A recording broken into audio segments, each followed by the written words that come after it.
Okay, now that we made it outside, we can begin to walk through what a day is gonna look like. So you're basically going to have 3 ways that you're going to come to school, either as a car rider, as a walker, or as a bus rider.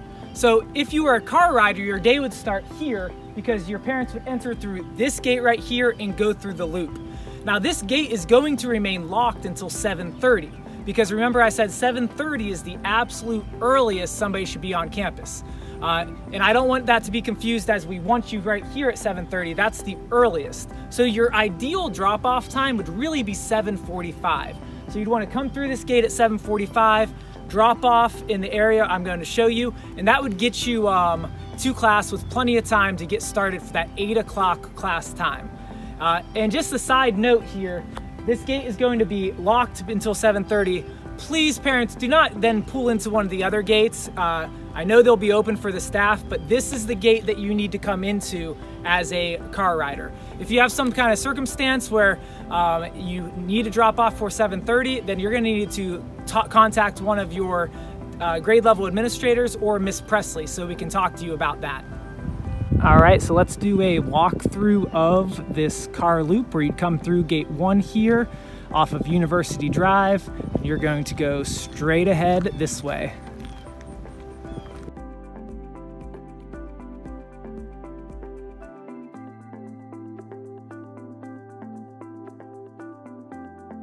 So we have it set up so that there's actually 2 lanes for pickup and drop off, the inner lane and the outer lane.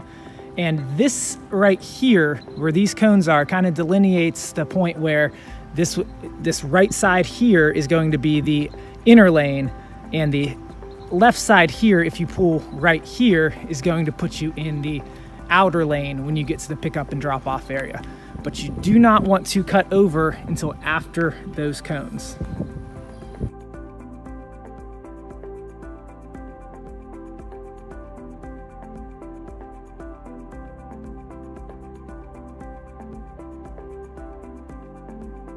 So here you can see where the inner lane and outer lane are. So if you're new or just uncomfortable with the 2-lane process, then just stay to the right, and that way the entire time, and that way you'll be in the inner lane. Right here in the middle is where a staff member will be to assist you, and this is where you are going to drop off in the morning. Normally we would ask you to pull all the way to the front, but just to keep safe social distancing for the mornings, for now, we're going to be dropping off right here, right where the box is, and that way we can make sure everybody is socially distant. We will monitor this as we go and make adjustments as needed. And parents, once you drop off your child, you'll just pull forward straight ahead. You'll make a right around the loop and go out the gate that will be open up there. It'll be real obvious because there's a barricade that will stop you from going too far. All right, students, now before you even get out of your car, this is where you're going to need to mask up, because we are expecting our students to wear their masks at all times where they're at school, besides when they're eating breakfast and eating lunch. That's when they can take it off. So you're gonna need to put that mask on, and we're gonna go this way, and let's show you how you're gonna get into the building.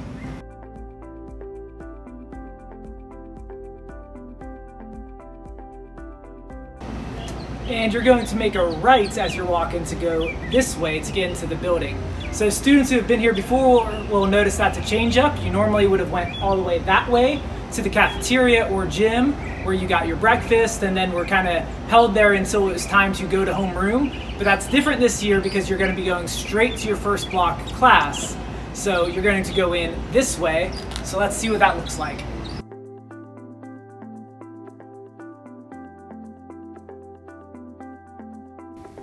Okay, now that you're in the building, you're gonna hit this intersection, and we're gonna have staff members here that'll be able to point you in the right direction. You just need to know what your 1A day class is if your first day is a Monday, and what your 1B day class is if your first day is a Tuesday. So as long as you know what class you're going to first block, they can point you in the right direction, and we'll have staff members all throughout the building to make sure that you get to your first block class. Don't worry, nobody is going to be yelling or fussing at you. We just want to make sure that you get to your first class safely. So we'll be here to help you as much as we possibly can. And you'll be able to tell which way you're supposed to be walking in the hallways because we have these arrows which indicate a direction. We've tried to get most of our hallways to be one-way halls, but unfortunately, just the way it's set up, some of them have to be a two-way hall. All of our Walkers Day is going to start about right here. So whether you're coming from the USC Sumter side or coming from the Alice Drive Elementary side and walk up the sidewalk this way, you're going to enter through these doors right here.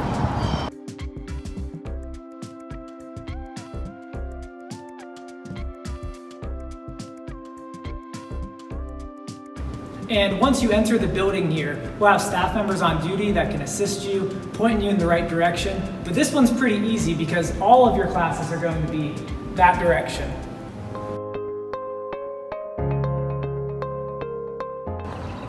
So finally, our Bus Riders Day will start about right here. So the district actually just released a great short video about bus safety, and I'm gonna link that in the description of this video. Kind of explains about the bus stop, entering the bus, what to do on the bus, and exiting the bus. So be sure to watch that video so you know some of those procedures, and you'll start your day right here when your bus driver lets you off. Also, I wanted to note that our bus routes are posted on our website.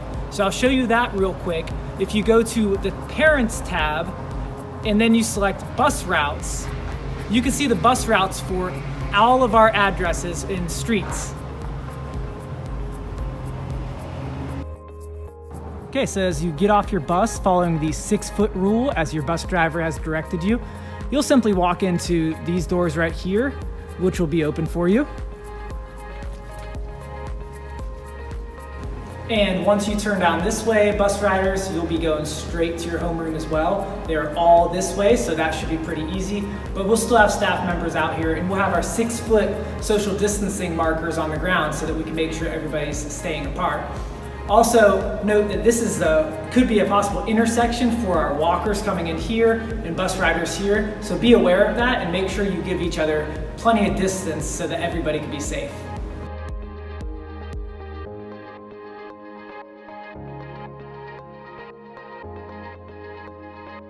Okay, so that should get all of our students safely into the building.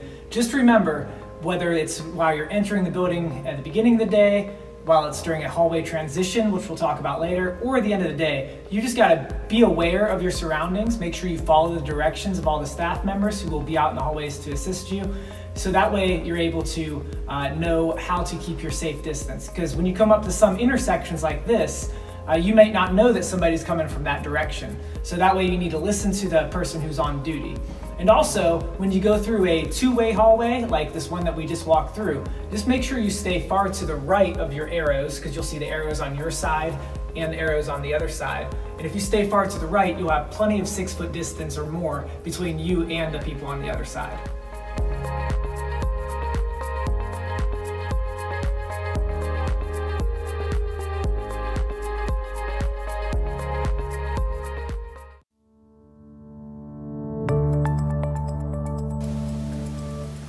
So when you do get to your classrooms, the first thing you'll do when you get in the door is you're going to sanitize your hands.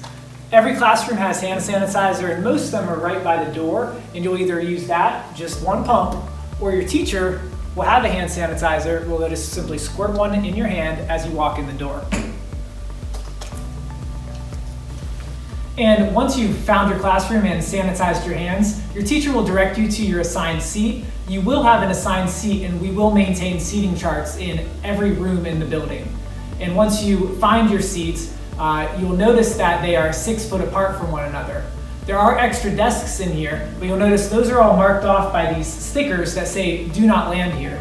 And using my handy 6 foot stick here, you'll notice that the seats that students can sit in are 6 feet or more apart from one another. Now, even so, we are expecting our students to, at all times in the building, keep their masks on. I've been able to get away with taking it off for parts of this video simply because I'm the only one in this building right now. In this room that I'm in right now, that I'm getting possible germs all over, is scheduled to be deep cleaned before anybody else will ever be back in this room. Now, obviously, when students are eating their breakfast and or lunch, which will be eaten in the classrooms, they would need to take off their masks for that. But other than that, we are expecting, for the safety of everyone, for our students to keep their masks on in the building. We thank you for your cooperation.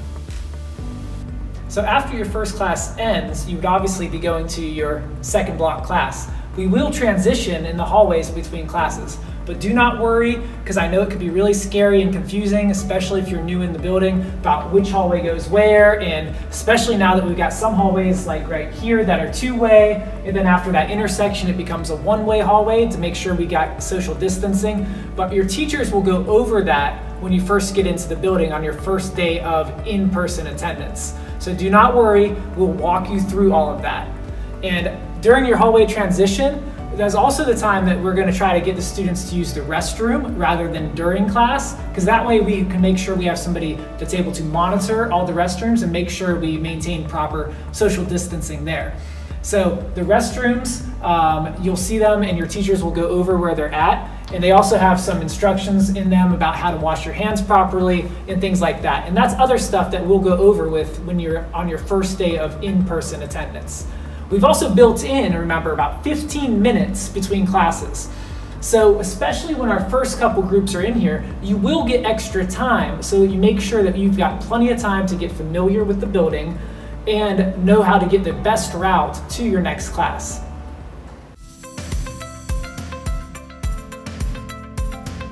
I hope you found this video helpful and it answered some of your questions. And hopefully you feel just a little bit better about coming into school for your first day of in-person attendance. Remember, you do have the option to remain virtual for the remainder of the semester. Now, there's no way a video or a letter can encompass every single possible thing, but I want to just make sure that you're able to know how to come into the building and how to get to that first class. And I gave you a little preview of what some of the things for the rest of the day will look like. Once you're here, we'll be able to go over in detail how to transition from class to class and things like how our end of the day procedures for dismissal will go as well. I want to end with just a few notes to possibly clear up some points of confusion. One, our school start time is 8 o'clock. That's for hybrid and virtual students. We will be following our new schedule as of Monday, the 28th, and we'll continue on that new schedule from there on. Second major point is about the A-Day, B-Day, Group 1, Group 2 scheduling. I've had some questions about why the days were Monday and Thursday and Tuesday and Friday instead of Monday, Tuesday for one group and Thursday, Friday for the other. The simple answer is that we are following the district's lead on this. We have to keep in line with the district's plans in order to keep our buses running with the other schools in terms of groups. And the final thing is to remind you that you must adhere to the guidelines as to what phase your student is in. So phase 1 only includes students who are considered English language learners or receive some type of special services. So those students or parents of those students should have received a call this week about them coming to school on the 28th. If you have not received a call and you feel like you fall into those categories, then you need to contact your grade level administrator or just call the front office. Otherwise, you need to wait until your phase starts, which phase 2 is for 6th graders, phase 3 is for 7th graders, and phase 4 is for 8th graders. And remember, we do not have a set time for those yet, but we did have some tentative dates. And finally, I just wanted to end with saying I fully understand there could be a lot of anxiety, whether with just the virtual school or with the hybrid and coming back in person. And I just want to encourage you to make sure you're following the big 3 of safety, which is 1, wearing your mask, 2, making sure you're doing proper hand washing and sanitizing, and 3, keeping your social distance from other people. That means 6 feet or more. Now, I don't know about you, but I feel like the masks aren't that bad. I feel like I look pretty good in mine. So hopefully it's something you can get used to as well.